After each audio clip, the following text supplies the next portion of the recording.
Today we're reacting to a video by Big Tune. Dragon Ball is the most influential anime series of all time. But hey, I have to agree with that, man. A lot of the anime series that you see today was inspired by Dragon Ball. Tournament arcs, emotional backstories, character progression, training to become stronger. Does that all ring a bell?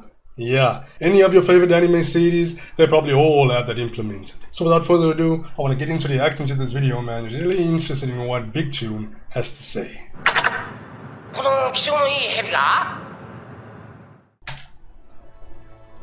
In the world of anime and manga, few franchises, if any, shine as brightly as Dragon Ball. But how did this tale of Saiyans, wish-granting orbs, and epic battles transcend its pages to become a global phenomenon? Well, join me as I journey back to Big Tori, rest in peace, man. 1984 to a small artist desk in Japan, where Akira Toriyama began sketching what would soon become a cornerstone of not just Japanese culture, but pop culture worldwide. Yo! Got goosebumps, man. Dragon Ball. There's nothing like it. Nothing like it. Now, I know I said before that we had to go back to 1984, but to really understand how Dragon Ball has gotten this big, we had to go back even further. Back to Akira Toriyama's first hit manga series, Dr. Slump. Dr. Slump! Dr. Slump in its entirety, but I could give you a brief synopsis. The plot revolves around the inventor Senbei Norumaki and his creation, Arale. Man, that chick, Arale, I don't know how you say her name, man. I usually just say Arale. Oh, Arale. Forget it, man. Arale, yeah, that chick, she's so powerful, man. She's so strong. Well, she's a gag character, but she was so strong, she even knocked Vegeta to sending him flying in Dragon Ball Super. It's crazy, man. She's powerful. Her standout trait is her superhuman strength, which often gets her into silly scenarios. Like Dragon Ball, Dr. Slump is filled with eccentric characters and bizarre occurrences, but the series overall is known for its slapstick comedy and breaking the fourth wall. I want to watch Dr. Slump. It looks pretty funny. Just because Dr. Slump isn't as well known as Dragon Ball doesn't mean it wasn't a success. Dr. Slump was serialized in Weekly Shonen Jump for 4 years, and Toriyama won awards for his work as well. But after 3 years, Toriyama would shift his focus to another project. Shortly before Dragon Ball, Akira Toriyama created a Kung Fu shonen manga, and this was fueled by his love for Kung Fu films at the time. This manga would be titled Dragon Boy. Dragon Boy! The story of a boy returning a princess back to her home country. Along the way, the boy allies with others and forms an unlikely team that helps him return the princess to her home. Oh, he looks like Goku, man. How glorious guy, how glorious king. The man, the one and only. When you look at some of the panels and other art for this story, it is clear that the early parts of Dragon Ball are heavily inspired by them. And another thing that this story has in common with Dragon Ball is a heavy influence from Journey to the West. Yeah, overall, definitely. Dragon Ball was well received, and this inspired Toriyama to further develop the story to what we now know as Dragon Ball. Dragon Ball's initial run lasted nearly 11 years, spanning from 1984 to 1995, and is one of the main reasons for Shonen Jump's success in the 20th century. And that legacy has continued on to the big names. In the early parts of Dragon Ball, the story was, in my opinion, an adventure comedy. But once the martial arts tournaments were introduced, Dragon Ball was shifted to being a fighting series. Look at that. Look at that. An adventure comedy to a fighting series. Implementing the World Martial Arts Tournament. It became a pioneer. Not a lot of anime does that, so like even nowadays, you know, for example, Demon Slayer and Jujutsu Kaisen, they'd want to follow the status quo, you know, tournament arcs, power-ups, emotional flashbacks, emotional character progression, things like that. Villains becoming heroes and such. Like, those were mainly, well, first implemented in Dragon Ball. And if it wasn't implemented in Dragon Ball first, it became popularized in Dragon Ball.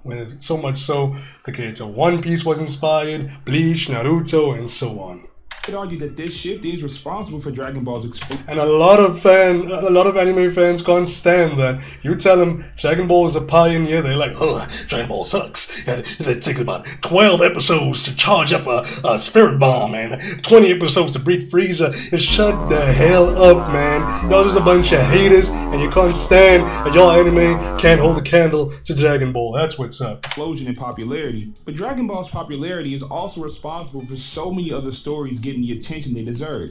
In the 1990s, a mangaka who had a story in Weekly Shonen Jump really should have been thanking Akira Toriyama, because without Dragon Ball, there wouldn't be nearly as many people purchasing Shonen Jump. You hear that? You hear that, fanboys? Can you hear? Open your damn ears. I'm gonna play it again. Akira Toriyama, because without a mangaka who had a story in Weekly Shonen Jump really should have been thanking Akira Toriyama, because without Dragon Ball, there wouldn't be nearly as many people purchasing Shonen Jump. And there's Heard what he said? Yeah, bow down to the king. God, Dragon Ball, man. to back what I'm saying.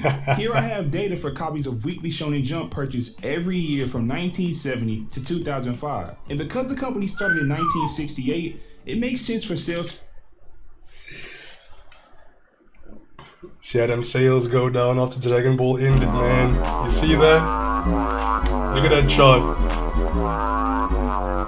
But there's a clear time period where things changed, and that's from 1985 to 1995.